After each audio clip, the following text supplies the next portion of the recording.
Bismillahirrahmanirrahim. Assalamualaikum warahmatullahi wabarakatuh. Alhamdulillah wassalatu wassalamu ala Rasulillah wa ala alihi wa ashabihi wa man walah, amma ba'd. Anak-anak sekalian rahimani wa rahimakumullah, insyaallah kita akan melanjutkan materi kita dari pelajaran hadis. Kita akan sampai terlanjutkan masih dalam kitab Al-Hudud. Ya, di sini kita lanjutkan hadis yang ketiga ya. Hadis yang ketiga dalam Kitabul Hudud disebutkan di sini oleh Al-Imam Abdul Ghani Al-Maqdisi rahimahullah taala, an Ubaidillah ibn Uqbah ibn Mas'ud an Abi Hurairah wa Zaid ibn Khalid Al-Juhani radhiyallahu anhu qala su'ila an-nabiy sallallahu alaihi wasallam 'anil amati idza zanat wa lam tuhsan. Dari Ubaidillah ibn Uqbah ibn Mas'ud, ya, dari Abu Hurairah dan Zaid ibn Khalid Al-Juhani radhiyallahu anhuma, keduanya berkata, Rasulullah SAW ditanya tentang al-amah, ya, tentang seorang budak wanita apabila dia berzina dan budak tersebut belum muhsanah, ya, belum belum pernah menikah dengan pernikahan yang sah. Tayyib. Qala, maka Rasulullah SAW menjawab, in zanat fajliduha, kalau budak perempuan tadi berzina maka cambuklah dia, ya, karena ketika dia belum muhsanah, seorang wanita yang belum muhsanah, ya, belum pernah menikah dengan pernikahan yang sah secara syariat, maka hukumannya ketika berzina adalah dicambuk. Thumma in zanat fajliduha, kemudian kalau dia berzina lagi untuk kedua kalinya maka cambuklah dia. Thumma in zanat fajliduha, kemudian kalau dia berzina lagi, ya, untuk yang ketiga kalinya maka cambuklah dia. Thumma bi'uha walau bisafir, kemudian juallah dia, jadi juallah saja budak tersebut karena dia sudah berulang kali berzina, berarti itu budak wanita yang tidak baik, ya, walau bisafirin, walaupun hanya dengan seharga safir itu benang, ya, al-habl atau tali, walaupun hanya dengan harga yang sangat rendah, ya, lebih baik dijual saja budak tersebut walaupun hanya dengan harga yang sangat rendah. Tayyib. Karena budak tadi budak yang tidak baik, ya, dan dia sudah berulang kali berzina. Tayyib.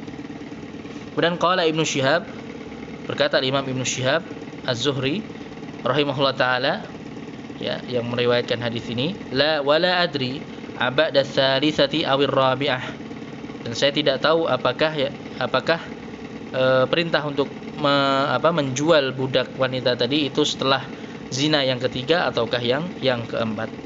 Taib. Ini hadisnya diriwayatkan oleh Imam Bukhari dan Imam Muslim. Nah, di sini disebutkan was-safir, yang dimaksud dengan as-safir tadi adalah al-hablu. Ya, al-hablu itu tali, ya, seutas tali atau benang. Maksudnya ini menunjukkan harga yang sangat rendah. Ya, jadi lebih baik dijual saja budak wanita tadi walaupun dengan harga yang sangat rendah. Ya. Daripada dia memiliki budak tapi budak tersebut suka berzina. Baik. Beberapa faedah yang bisa kita ambil dari hadis ini. Yang pertama, masru'iyatu iqamatis sayyid lil had alladhi fihi jild ala mamlukatihi, maka disyariatkan atau diperbolehkan, ya, seorang majikan itu menegakkan hukum had berupa hukum cambuk atas budaknya, ya, budak wanita maupun budak laki-laki, ya. Kalau di hadis tadi itu budak wanita, ya, jadi boleh khusus untuk hukum had yang berupa cambukan, maka boleh seorang majikan, ya, seorang tuan dari majikan dari seorang budak yang berzina itu boleh untuk menegakkan hukum had langsung, ya, dia mencambuk budaknya langsung. Jadi boleh dia langsung melakukannya, boleh dia sendiri yang melakukannya, ya, tanpa menyerahkannya kepada pemimpin kaum muslimin, ya, pihak yang berwenang. Jadi boleh, ini khusus untuk hukum had yang berupa cambuk, ya, untuk cambukan. Tayyib. Dan juga para ulama menjelaskan hukum cambuk bagi budak itu separuh atau setengah dari hukum cambuk bagi orang merdeka. Ya, kalau orang merdeka kemarin kita sebutkan hukuman hukuman baginya ketika dia berzina sedangkan dia belum muhsan, belum pernah menikah dengan pernikahan yang sah, maka hukumannya dicambuk 100 kali dan diasingkan selama 1 tahun. Adapun untuk budak itu hanya dicambuk 50 kali. Ya, hanya dicambuk 50 kali, jadi separuhnya dari hukuman cambuk bagi orang yang merdeka, dan juga tidak diasingkan selama 1 tahun. Ya, tidak perlu diasingkan selama 1 tahun, karena kalau diasingkan selama 1 tahun nanti bisa memadorotkan pemiliknya, majikannya akan rugi nanti. Jadi ini khusus untuk budak, itu hukumannya separuh, ya, hukuman cambuknya itu separuh dari hukuman cambuk bagi orang yang merdeka, dan juga untuk budak tidak diasingkan selama 1 tahun. Ini merupakan pendapat jumhur ulama. Kemudian faedah berikutnya, anna kaunal amah tahta sayyidin la yaj'aluha muhsanatan. Ya, keadaan seorang budak perempuan dia berada di bawah majikannya, majikan laki-lakinya, itu tidak serta-merta menjadikan budak tadi sebagai wanita yang muhsanah. Ya, budak tadi tidak kemudian statusnya menjadi seorang wanita yang muhsanah, artinya wanita yang seperti sudah menikah dengan pernikahan yang sah. Maka kalau dia belum pernah melakukan pernikahan yang sah, walaupun dia menjadi budak bagi seorang laki-laki, maka dia tetap dihitung belum dianggap sebagai wanita yang muhsanah. Jadi kalau dia berzina itu cukup hukumannya adalah hukuman cambuk, bukan hukum rajam. Baik. Kemudian faedah berikutnya, masyru'iyatu taqriril uqubah bil jild inda ta'addudil jinayah. Ya, disyariatkannya untuk mengulang hukuman berupa hukum cambuk apabila pelanggarannya itu terulang. Ya, apabila terulang beberapa kali pelanggarannya. Jadi seperti budak tadi, ya, budak wanita tadi, kalau dia berzina beberapa kali, ya berulang kali, maka juga ditegakkan hukum had berulang kali atas budak tersebut. Ya, sekali berzina dihukum cambuk,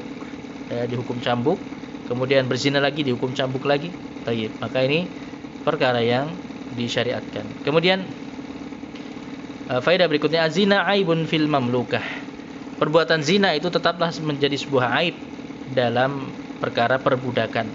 Ya, walaupun statusnya dia sebagai budak, tapi tetap namanya zina, itu tetap menjadi sebuah aib besar, ya, sebuah cacat, sebuah perkara yang tercela.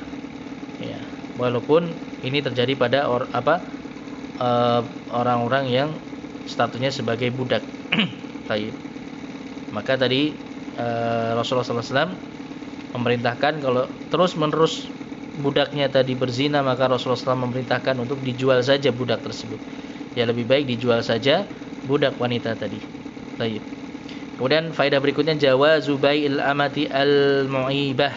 Ya, ini bolehnya menjual budak wanita yang memiliki aib, memiliki cacat, apalagi aib tersebut terkait dengan agamanya. Apalagi ini terkait dengan dosa besar, ya, perbuatan zina. Maka diperbolehkan kemudian untuk majikannya menjual budak wanita tadi, walaupun itu dengan harga yang rendah atau harga yang sangat rendah. Ya, lebih baik dia rugi dalam perkara dunia dibandingkan dia harus menanggung akibat dari perbuatan dosa yang dilakukan oleh budak wanita tersebut, karena dia nanti tentunya akan dimintai pertanggungjawaban terkait dengan budaknya tadi.